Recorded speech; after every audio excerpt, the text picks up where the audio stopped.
Hey everyone, this is Turjo and you are watching Canadian Prospect. আজকে আমরা কথা বলবো প্রিন্স এডওয়ার্ড আইল্যান্ডের পিএনপি নমিনেশনের প্রোগ্রামটা নিয়ে, পিএনপি নমিনি প্রোগ্রাম, সেটা নিয়ে কথা বলবো।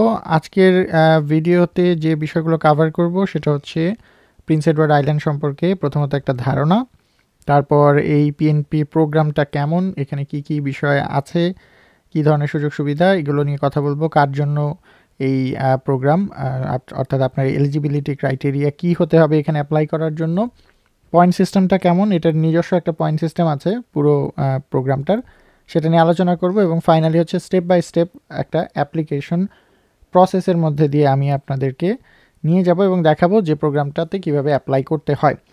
এছাড়াও এই ভিডিও শেষে একটা ফ্যাক্ট শেয়ার করব, যেটা আমার কাছে মনে হয়েছে যারা ইন্টারন্যাশনাল গ্র্যাজুয়েট হিসেবে আগামীতে কানাডা আসতে চাইছেন তাদের জন্য খুব উপকারে আসবে। সো আসেন শুরু করা যাক। প্রথমে দেখি প্রিন্স এডওয়ার্ড আইল্যান্ড কোথায়। ওই যে ছোট্ট একটা লাল রঙে মার্ক করা যে দ্বীপটা দেখতে পাচ্ছেন, এটাই প্রিন্স এডওয়ার্ড আইল্যান্ড। এটা আসলে কানাডার সবচাইতে ছোট প্রভিন্স। অন্যান্য প্রভিন্সের সাথে যদি কম্পেয়ার করি, দেখতেই পাচ্ছেন পাশেই কুবেক কত বড়, এটা হচ্ছে কুবেক, এরপরে এটা হচ্ছে অন্টারিও, এইরকম বড় বড় এখানে সব প্রভিন্সের পাশে ছোট্ট একটা আইল্যান্ড হচ্ছে প্রিন্স এডওয়ার্ড আইল্যান্ড। এটার মূল ইকোনমি হচ্ছে কৃষি নির্ভর অথবা ট্যুরিজম বলতে পারেন, যেহেতু আটলান্টিক সাগরের সাথে এখানে মূলত ফিশিংটা খুব বেশি পপুলার, ফিশিং ইন্ডাস্ট্রিটা। এটা সবচাইতে ঘনবসতিপূর্ণ কারণ হচ্ছে অবভিয়াসলি ফর দ্য সাইজ, এত ছোট জায়গা, অনেকটা বাংলাদেশের মতন সাইজ, তো সেই অল্প জায়গায় বেশি মানুষ থাকলে ঘনবসতি হবেই। সো যারা পছন্দ করেন মানুষের মধ্যে থাকা, জনবসতিপূর্ণ এলাকায় থাকা, তাদের জন্য ভালো অপশন। আবহাওয়া খুব নর্মাল, স্বাভাবিকই বলতে পারেন, তবে হ্যাঁ ঠান্ডা পড়ে। স্বাভাবিক বলতে বাংলাদেশের মতো স্বাভাবিক না, কিন্তু অ্যাটলিস্ট ধরেন নর্থ ওয়েস্ট টেরিটরি বা নর্দার্ন টেরিটরির চাইতে অনেক বেটার। ইংলিশ হচ্ছে মূল ভাষা, সো আপনি এটা নিয়ে কোনো সমস্যায় পড়বেন না। কুবেকে যেমন মেইন ল্যাঙ্গুয়েজটাই হচ্ছে ফ্রেঞ্চ স্পিকিং পিপল বেশি, ওরকম কোনো সমস্যা নেই। প্রোগ্রাম নিয়ে ধারণা আগে দেখি প্রোগ্রামটাতে কি আছে। প্রিন্স এডওয়ার্ড আইল্যান্ডের এই প্রোগ্রামের মূল হচ্ছে 3টা ক্যাটাগরিতে তারা লোক নিচ্ছে। একটা হচ্ছে পিআই এক্সপ্রেস এন্ট্রি, এটা পিইআই এর মানে প্রিন্স এডওয়ার্ড আইল্যান্ডের এক্সপ্রেস এন্ট্রির একটা আলাদা স্ট্রিম। এটা ছাড়া আরেকটা স্ট্রিম হচ্ছে লেবার ইম্প্যাক্ট ক্যাটাগরি স্ট্রিম বলে। লেবার ইম্প্যাক্ট ক্যাটাগরি স্ট্রিমের মধ্যে এই বাকি 3টি স্ট্রিম পড়বে। একটা একটা করে সংক্ষেপে বলি। ক্রিটিক্যাল ওয়ার্কার স্ট্রিম হচ্ছে যারা এখন প্রিন্স এডওয়ার্ড আইল্যান্ডে আছেন লো স্কিল পজিশনে, তাদের জরুরি ভিত্তিতে কিছু কাজে লোক নিয়োগ দরকার, সেই ধরনের ক্রিটিক্যাল ওয়ার্কারদের জন্য এই স্ট্রিমটা। স্কিল ওয়ার্কার পিআই স্ট্রিম, এটা হচ্ছে যারা প্রিন্স এডওয়ার্ড আইল্যান্ডে কাজের অভিজ্ঞতা আছে এনওসি 0A অথবা বি ক্যাটাগরির জবে। এই দুটো স্ট্রিম নিয়ে আসলে আমরা খুব বেশি কথা বলবো না এই ভিডিওতে, কারণ এই দুটোর জন্যই হচ্ছে আপনার প্রিন্স এডওয়ার্ড আইল্যান্ডের থেকে একটা জব অফার থাকতে হবে। যেটা নিয়ে কথা বলবো সেটা হচ্ছে মূলত ইন্টারন্যাশনাল গ্র্যাজুয়েট স্ট্রিম এবং এক্সপ্রেস এন্ট্রি স্ট্রিম, এই দুটো বিষয় নিয়ে। ইন্টারন্যাশনাল গ্র্যাজুয়েট স্ট্রিম হচ্ছে যদি আপনার পোস্ট সেকেন্ডারি কোনো ইনস্টিটিউশন থেকে প্রিন্স এডওয়ার্ড আইল্যান্ডের আপনার গ্র্যাজুয়েশন হয়ে থাকে, অর্থাৎ আপনি যদি ব্যাচেলর অথবা মাস্টার্স কমপ্লিট করে থাকেন, তাহলে আপনি এলিজিবল হবেন এই স্ট্রিমে অ্যাপ্লাই করার জন্য। অ্যাপ্লিকেশন ফি হচ্ছে $300, কিন্তু সেটা আপনি যখন নমিনেশন পাবেন তারপরে আপনি পেমেন্ট করবেন, তার আগে কোনো পেমেন্টের কোনো ঝামেলা নেই। সো অ্যাপ্লাই করতে কোনো বলতে গেলে কোনো প্রবলেম নাই এনওআই না পাওয়া পর্যন্ত, ওটা নিয়ে আমি পরে কথা বলছি। এটার পুরো প্রোগ্রামে একটা নিজস্ব পয়েন্ট সিস্টেম আছে। পয়েন্ট সিস্টেমটা 2 ক্যাটাগরিতে আছে, লেবার ইম্প্যাক্ট ক্যাটাগরি এবং এক্সপ্রেস এন্ট্রি স্ট্রিম ক্যাটাগরি, সেটা পরবর্তীতে আলোচনা করছি। একটা বিষয় একটু মিস করে গেছি, 3টা ক্যাটাগরি বলেছিলাম, এখানে হচ্ছে এক্সপ্রেস এন্ট্রি স্ট্রিম একটা, লেবার ইম্প্যাক্ট ক্যাটাগরি একটা, আরেকটা ক্যাটাগরি আছে বিজনেস ইম্প্যাক্ট ক্যাটাগরি। ওটা নিয়ে আসলে আমরা এই ভিডিওতে আলোচনা করব না, এই জন্য আমি একটু স্কিপ করে গেছি। সেটা হচ্ছে যে যদি আপনি প্রিন্স এডওয়ার্ড আইল্যান্ডে ইনভেস্টর হিসাবে আসতে চান, সেই ক্ষেত্রে ওই স্ট্রিমে অ্যাপ্লাই করতে হবে, বাট আমি আমার অডিয়েন্সের কথা চিন্তা করে এটা স্কিপ করে যাচ্ছি। আচ্ছা, এখানে সুবিধা হচ্ছে কম্পিটিশন কম, অবভিয়াসলি ছোট একটা আইল্যান্ড, ওখানে এখনও সেভাবে ইমিগ্রেশনের প্যাথওয়েটা মানুষ শুরু করেনি যাওয়া, ওইভাবে জনপ্রিয় হয়নি, কিন্তু এখন ধীরে ধীরে হচ্ছে, যেহেতু সব দিক থেকে অন্যান্য যে বড় যে প্রভিন্সগুলো আছে সেই প্রভিন্সের সুযোগ সুবিধা যেমন চেপে আসছে বা কমে আসছে, টাফ হয়ে যাচ্ছে দিন দিন, সেই ক্ষেত্রে এটা পপুলারিটি পাচ্ছে। আচ্ছা, এখন আসেন এলিজিবিলিটি নিয়ে কথা বলি। অন্টারিওর ইমিগ্রেশন নমিনি প্রোগ্রামের মতোই পিআই এর যে নমিনি প্রোগ্রাম, এটা একেবারেই এক্সপ্রেস এন্ট্রির যে প্রাথমিক যোগ্যতা সেটার সাথে সম্পূর্ণ অ্যালাইন। মানে এক্সপ্রেস এন্ট্রির যে ফেডারেল ইকোনমিক ক্যাটাগরিতে আসার জন্য মূল যে 4টি এলিজিবিলিটি ক্রাইটেরিয়া, এটা আপনাকে ফুলফিল করতে হবে। অর্থাৎ আপনার ন্যূনতম 1 বছরের একটা অভিজ্ঞতা থাকতে হবে এনওসি 0AB ক্যাটাগরির জবে। এটা আমি কিন্তু এক্সপ্রেস এন্ট্রি যে স্ট্রিমটা সেটা নিয়ে কথা বলছি, লেবার ইম্প্যাক্ট ক্যাটাগরি না, মানে ইন্টারন্যাশনাল গ্র্যাজুয়েট স্ট্রিমে না, ওটা নিয়ে পরে কথা বলবো, প্রথমটা নিয়ে কথা বলছি। সো আপনার 0AB ক্যাটাগরির একটা জবে এক্সপিরিয়েন্স থাকতে হবে ন্যূনতম 1 বছরের, একটা ব্যাচেলর ডিগ্রি অ্যাটলিস্ট থাকতে হবে, এবং আইএলসের স্কোরটা ন্যূনতম CLB 7 হতে হবে। CLB 7 মানে হচ্ছে সব ব্যান্ডে মিনিমাম 6 পেতে হবে। ওকে, এটা আমি আগেও আলোচনা করেছিলাম, তাই এটা এখানে আর বেশি সময় নষ্ট করব না। এরপরে হচ্ছে সেটেলমেন্ট ফান্ড থাকতে হবে আপনার। এটাও আগে বলেছিলাম যে যদি একজন মানুষ সিঙ্গেল মানুষ আসতে চান তাহলে 12,960, অথবা 2 জন আসতে চাইলে 16,135 ডলারের হচ্ছে একটা ফান্ড দেখাতে হবে, সেটেলমেন্ট ফান্ড। এটা ন্যূনতম আপনার থাকতে হবে। এটা হলে আপনি এক্সপ্রেস এন্ট্রি পুলে একটা প্রোফাইল খুলতে পারবেন, যেটা থাকতে হবে। আসেন দেখি পিআই এর এক্সপ্রেস এন্ট্রি ক্যান্ডিডেটদের জন্য পয়েন্ট টেবিলটা কীরকম। এখানে এইজ ফ্যাক্টরে সর্বোচ্চ পয়েন্ট আছে 20, ল্যাঙ্গুয়েজে 20, সেম এডুকেশনে 15, ওয়ার্ক এক্সপিরিয়েন্সে 20, এমপ্লয়মেন্টে 10 এবং অ্যাডাপ্টিবিলিটিতে 15। এই হচ্ছে টোটাল 100 পয়েন্টের একটা ম্যাট্রিক্স। এখন একটা একটা করে দেখি এজের বিষয়টা কি। 18 থেকে 24 বছর বয়সীরা সর্বোচ্চ পাবেন 7 পয়েন্ট, 25 থেকে 29 যাদের বয়স তারা পাবেন 20, 30 থেকে 44রা পাবেন 15। তো আমি ধরে নিচ্ছি আপনার বয়স অ্যারাউন্ড 25 to 44। সো আপনি এখানে সর্বোচ্চ 20 পেতে পারেন যদি বয়স 30-এর নিচে হয়, আর 30-এর বেশি হলে 15 পয়েন্ট পাবেন। সেটা 44 বছর পর্যন্ত পাবেন, অর্থাৎ তাড়াহুড়ার কিছু নেই, অন্তত 14 বছর সময় আছে আপনার। 30 যদি আপনার বয়স ক্রস করেও যেয়ে থাকে, 14 বছর সময় আছে, এর মধ্যে আপনি পিআইতে অ্যাপ্লাই করলেও 15 পয়েন্ট পাবেন। ল্যাঙ্গুয়েজের অ্যাবিলিটিতে যদি CLB 9 বা 10 থাকে সেক্ষেত্রে ফুল মার্কস 20 পাবেন, যদি 8 থাকে সেক্ষেত্রে 15। আমার ধারণা অধিকাংশ যারা এখানে অ্যাপ্লিকেন্ট হয় তাদের 9 বা 10 থাকলে তো কথাই নেই, কিন্তু 8 আর 7 থাকার সম্ভাবনাই সবচাইতে বেশি, অর্থাৎ 15 বা 10 পয়েন্ট হয়তো আপনি পেতে পারেন। সর্বোচ্চ 15 টার্গেট করাটাই উত্তম হবে এখানে, যেটা প্র্যাকটিক্যাল হবে। এডুকেশনে মাস্টার্স লেভেল যদি থাকে সেক্ষেত্রে উইথাউট এ জব অফার 15 পাবেন আপনি সর্বোচ্চ। আর পোস্ট সেকেন্ডারি একাডেমিক ডিগ্রিতে যদি ব্যাচেলর থাকে সেক্ষেত্রে 12 পয়েন্ট, 3 পয়েন্ট কম পাবেন। আমি ধরে নিচ্ছি আপনারা যেহেতু অনেক সময় পাবেন, বয়সের দিক থেকে হিসেব করলে প্রচুর সময় আছে, সেক্ষেত্রে একটা মাস্টার্স লেভেল আপনি যদি বাংলাদেশ থেকেও কমপ্লিট করে সেটার ECA করাতে পারেন তাহলে সেটা কিন্তু কাউন্টে আসবে এবং 15 পয়েন্ট সর্বোচ্চ পেয়ে যেতে পারেন। এরপর আসি ওয়ার্ক এক্সপিরিয়েন্স। ওয়ার্ক এক্সপিরিয়েন্স বলতে এটা ইন্টারন্যাশনাল ওয়ার্ক এক্সপিরিয়েন্সকে মিন করছে, অর্থাৎ আপনার টোটাল ওয়ার্ক এক্সপিরিয়েন্স কত বছরের, সেটা যদি 6 বছরের বেশি সময় ধরে আপনার ওয়ার্ক এক্সপিরিয়েন্স থাকে সেক্ষেত্রে ফুল মার্কস 20 পাবেন। ধরে নিচ্ছি যেহেতু ম্যাচিউরড ক্যান্ডিডেটের কথা হচ্ছে, 6 বছরের বেশি, হয়তো NOC 0A অথবা B ক্যাটাগরির একটা জবে আপনার ভালো ওয়ার্ক এক্সপিরিয়েন্স থাকবে, 6 বছরের বেশি থাকলে 20 পাচ্ছেন। সেটা এক্সপেক্টেড না হলে এখানে 15 পাবেন যদি 4 থেকে 6 বছর হয়। এমপ্লয়মেন্ট মানে হলো প্রিন্স এডওয়ার্ড আইল্যান্ডের ভেতরে আপনার এমপ্লয়মেন্ট বা জবের স্টেটাসটা কি সেটা।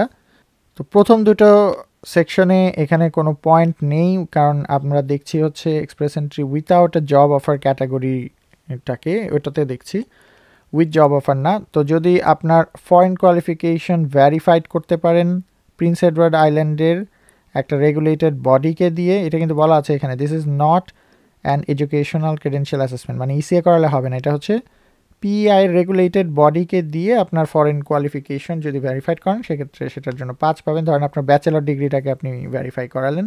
এটার প্রসেসটা আমি এখন ডিটেলে শেয়ার করতে চাচ্ছি না, যেহেতু ভিডিওটা লম্বা হয়ে যাবে, এটা নিয়ে পরবর্তীতে আলোচনা করব। যদি সম্ভব হয় আপনারা নিজেরাও চেক করে দেখবেন। আর এটা ছাড়া যদি ফুল টাইম ওয়ার্ক এক্সপিরিয়েন্স হয় আপনার পিআইতে অ্যাটলিস্ট 1 বছরের কন্টিনিউয়াস, এখানে কোনো ক্যাটাগরির কথা বলেনি, কোনো NOCর কথা বলেনি, সোজা বলেছে যদি ফুল টাইমের 1 বছরের এক্সপিরিয়েন্স আপনার পিআইতে থাকে। আপনি এখানে আসার পরে পার্ট টাইম যে ওয়ার্ক এক্সপিরিয়েন্স হবে সেটার টোটাল অ্যাকুমুলেশনটা যদি ফুল টাইম ওয়ার্ক এক্সপিরিয়েন্সের সমানও হয় সেক্ষেত্রেও 1 বছরের ফুল টাইম ওয়ার্ক এক্সপিরিয়েন্স আপনি যদি দেখাতে পারেন আপনার টোটাল এখানে 5 পয়েন্ট পাওয়ার সুযোগ আছে। অর্থাৎ এই টেবিলে আপনি সর্বোচ্চ 10 পেতে পারেন যদি দুটোই আপনি করতে চান।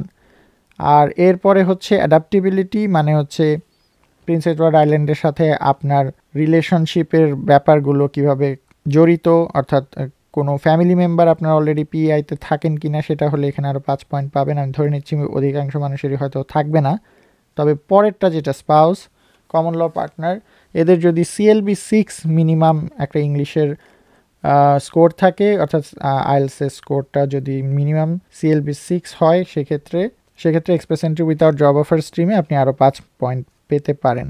এটা ছাড়াও আপনি যদি প্রিন্স এডওয়ার্ড আইল্যান্ড থেকে পোস্ট সেকেন্ডারি ইনস্টিটিউশন থেকে গ্র্যাজুয়েট হন, সেক্ষেত্রে আরও 5 পয়েন্ট পাওয়ার সুযোগ আছে।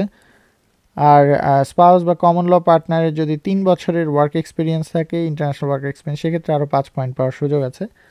আলটিমেটলি এখান থেকেও কিন্তু 15 পয়েন্ট পাওয়ার সুযোগ আছে। ভিডিও শুরুতে বলেছিলাম যে পিআইয়ের লেবার ইম্প্যাক্ট ক্যাটাগরি নিয়ে একটা ইন্টারেস্টিং ফ্যাক্ট শেয়ার করতে চাই, সেটা আপনাদের সাথে শেয়ার করছি। এখানে একটা মেট্রিক্স শেয়ার করব আপনাদের সাথে, পয়েন্ট টেবিলের, যে মেট্রিক্সের পয়েন্ট অনুসারে আপনাকে পিএনপির স্কোরটা দেয়া হবে। এখানে 3টা স্ট্রিম আছে, আমি আগে আলোচনা করেছিলাম যে স্কিল ওয়ার্কার, ক্রিটিক্যাল ওয়ার্কার এবং ইন্টারন্যাশনাল গ্র্যাজুয়েট। আমি এখানে ইন্টারন্যাশনাল গ্র্যাজুয়েটের যে স্ট্রিমটা, এটার উপরে একটু ফোকাস করতে চাই। প্রথমত এখানে দেখাচ্ছে যে 3টা স্ট্রিমে টোটাল 100 পয়েন্ট পাওয়ার সুযোগ আছে। আপনারা আমার সাথে এই কলামটা ফলো করবেন, ইন্টারন্যাশনাল গ্র্যাজুয়েটের যে কলামটা।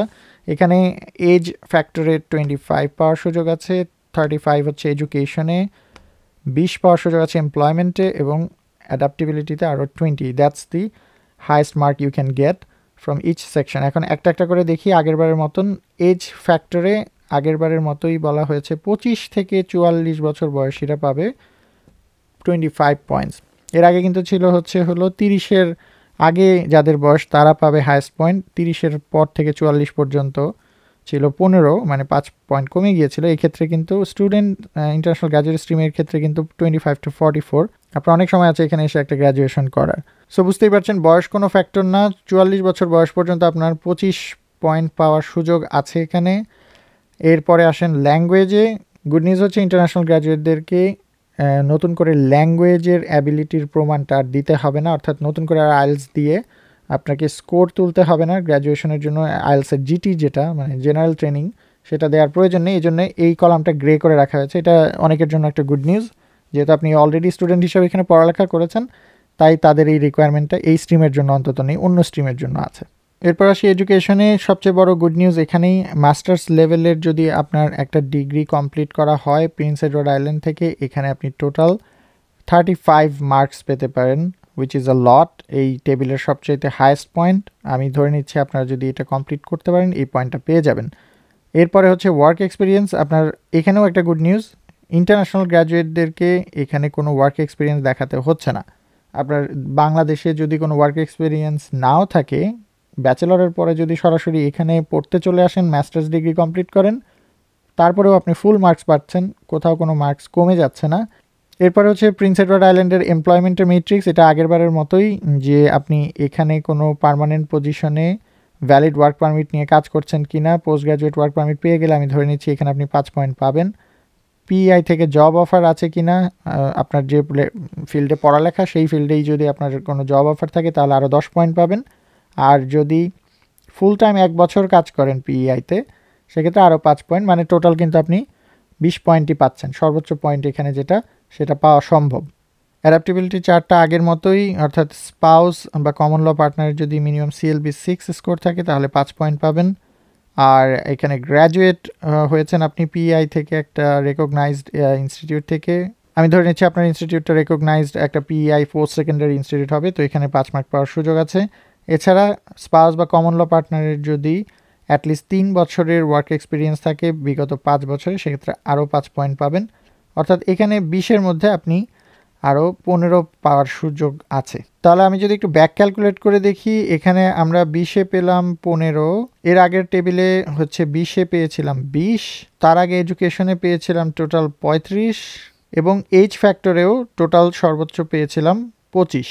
তো আমি যদি এখন আমাদের সেই শুরুর চার্টে আবার ফিরে যাই, এখানে ওভারঅল স্কোর ছিল 100-এর মধ্যে আমরা শুধুমাত্র দেখলাম যে 5 পয়েন্ট কম আসে, অর্থাৎ আউট অফ 100 আপনি এখানে 95 পেতে পারেন, শুধুমাত্র এখানে ইন্টারন্যাশনাল গ্র্যাজুয়েট হিসেবে একটা মাস্টার্স ডিগ্রি কমপ্লিট করলেই। যেটার রাস্তাটা আমি আপনাদেরকে এক্সপ্লেইন করলাম, খুব একটা কঠিন না। আবার একদম সহজও না। আপনাকে কিছু জিনিস আগে থেকে প্ল্যানে যদি থাকে সেক্ষেত্রে হয়তো সুন্দর করে আপনি মেনটেন করতে পারবেন। 1 বা 2 বছরের মাস্টার্স ডিগ্রি কমপ্লিট করেই আপনি এলিজিবল হয়ে যাচ্ছেন এখানে পিএনপি প্রোগ্রামে অ্যাপ্লাই করার জন্য, এবং 100তে যদি আপনার স্কোর থাকে 95, মোস্ট লাইকলি আপনার আইটিএ পেতে কোনো অসুবিধা হওয়ার কথা না। সো আপনারা যারা এখন ইন্টারন্যাশনাল গ্র্যাজুয়েট হিসেবে কানাডা আসার প্ল্যান করছেন আগামী 1-2 বছরের মধ্যে, আমি রেকমেন্ড করব যে প্রিন্স এডওয়ার্ড আইল্যান্ড হতে পারে আপনার জন্য খুব ভালো একটা চয়েস, যেখানে আপনি গ্র্যাজুয়েশন শেষে পিআর পেতে পারেন। এখানে গ্র্যাজুয়েশন করলে এটা অনেক অ্যাফোর্ডেবলও হবে, at the same time competition কম, পিআরের সুযোগ বেশি, plus Atlantic immigration pilot program যেটা আছে সেই পাইলট প্রোগ্রামেও আপনার অ্যাপ্লাই করার সুযোগ থাকছে, যদি না পাইলট প্রোগ্রামটা কানাডার গভর্নমেন্ট কোনো কারণে ক্লোজ না করে দেয়। যেহেতু পাইলট প্রোগ্রাম এটা যে কোনো সময় ক্লোজ হতে পারে যতদিন পার্মানেন্ট না হচ্ছে, বাট সেই পর্যন্ত সুযোগ আছে, কারণ প্রিন্স এডওয়ার্ড আইল্যান্ড কিন্তু আটলান্টিক ইমিগ্রেশন পাইলট প্রোগ্রামের অংশ। এখন আসেন দেখি কিভাবে অ্যাপ্লাই করবেন এই প্রোগ্রামে, সেটার প্রসেসটাকে দেখি। 2টা প্রসেস নিয়ে কথা বলবো। প্রথমে কথা বলছি হচ্ছে যদি আপনি এক্সপ্রেস এন্ট্রি স্ট্রিমে অ্যাপ্লাই করতে চান বাংলাদেশ থেকে, তাহলে কিভাবে করবেন। প্রথমে আপনার ইসিএ, আইএলস এবং সেটেলমেন্ট ফান্ড রেডি থাকতে হবে। ইসিএ মানে হচ্ছে এডুকেশনাল ক্রেডেনশিয়াল অ্যাসেসমেন্ট। আমার মনে হয় আপনারা যারা ইমিগ্রেশন নিয়ে আগ্রহী তারা সবাই এটার বিষয়ে জানেন, এটা নিয়ে কথা বলবো না। আইএলস দেওয়া থাকতে হবে, আইএলস জেনারেল আইএলস যেটা জিটি। এক্সপ্রেস এন্ট্রি প্রোফাইল খুলতে হবে বলে, এবং অবশ্যই আপনাকে প্রভিন্স সিলেক্ট করার সময় আইদার পিইআই মানে প্রিন্স এডওয়ার্ড আইল্যান্ড অথবা সবগুলো প্রভিন্স সিলেক্ট করতে হবে। অর্থাৎ আপনাকে ইন্টারেস্ট দেখাতে হবে যে প্রিন্স এডওয়ার্ড আইল্যান্ডে এসে আপনি স্থায়ীভাবে বসবাস করতে চান।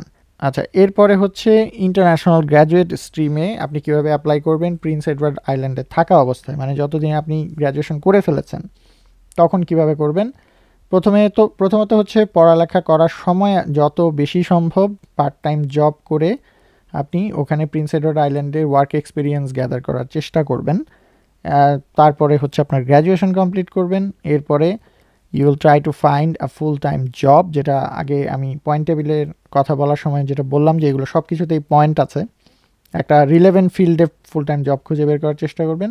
এরপরে সম্ভব হলে সরাসরি অ্যাপ্লাই করে দিতে পারেন, অথবা আরও কিছুদিন ওয়েট করতে পারেন যে 1 বছর ওয়ার্ক এক্সপিরিয়েন্স নেবেন। সেক্ষেত্রে 1 বছরের পিইআইয়ের ওয়ার্ক এক্সপিরিয়েন্সের জন্য আলাদা অ্যাডিশনাল পয়েন্ট আছে, আপনারা দেখেছেন, সেটার জন্য ওয়েট করতে পারেন। যদি আপনার পয়েন্টে না হয় তবে চাইলে আপনি ওই 5 পয়েন্ট ছাড়াও অ্যাপ্লাই করে দিতে পারেন। আর ফাইনালি হচ্ছে অ্যাপ্লিকেশনটা আপনি সাবমিট করবেন পিইআইয়ের মানে প্রিন্স এডওয়ার্ড আইল্যান্ডের পিএনপির যে পোর্টাল আছে আলাদা ওখানে। তো এই হলো আপনার এক্সপ্রেশন অফ ইন্টারেস্ট বা ইওআই দেখানোর জায়গা, যেগুলো দিয়ে প্র্যাকটিক্যালি প্রিন্স এডওয়ার্ড আইল্যান্ডে আপনি অ্যাপ্লাই করে অপেক্ষা করতে পারেন যে তারা আপনাকে একটা নোটিফিকেশন অফ ইন্টারেস্ট দেবে। যদি আপনি এনওআই পেয়ে যান, পরের জার্নিটা আসলে আমরা সবাই জানি, এরপরের জার্নিটা খুব স্বাভাবিক নর্মাল। আপনি যখন 600 পয়েন্ট জানেন যে আপনার আছে, তখন এক্সপ্রেস এন্ট্রি প্রোফাইলে যেয়ে এই বিষয়টা আপনি আপডেট করবেন, এবং আইআরসিসিতে তারপর আপনি একটা আইআরসিসি থেকে ইনভাইটেশন পাবেন অ্যাপ্লাই করার জন্য পিআরের জন্য, তারপর অ্যাপ্লাই করে দিবেন পিআরের জন্য, অ্যান্ড ফাইনালি পিআর পেয়ে যাবেন। তো এটা অন্টারিও ইমিগ্রেশন নমিনি প্রোগ্রামের যে আগের ভিডিওটা আপলোড করেছিলাম আমি, সেটার মতোই এনওআই পাওয়ার আগের রাস্তাটা শুধু ডিফারেন্ট। আপনারা যদি অন্টারিওর সম্পর্কে একই ধরনের ধারণা পেতে চান, আমি এর আগে 2টো ভিডিও আপলোড করেছি। একটা ছিল অন্টারিওর ইমিগ্রেশনের প্যাথওয়েগুলো নিয়ে, মানে নমিনেশন প্রোগ্রামের মেইন স্ট্রিমগুলো নিয়ে বাংলায়, আরেকটা হচ্ছে এখানে গ্র্যাজুয়েশন শেষে কি কি সুযোগ সুবিধা থাকবে। ওই 2টো ভিডিওর লিঙ্ক এই ভিডিও শেষে দিয়ে দিচ্ছি, চাইলে আপনারা দেখে নিতে পারেন।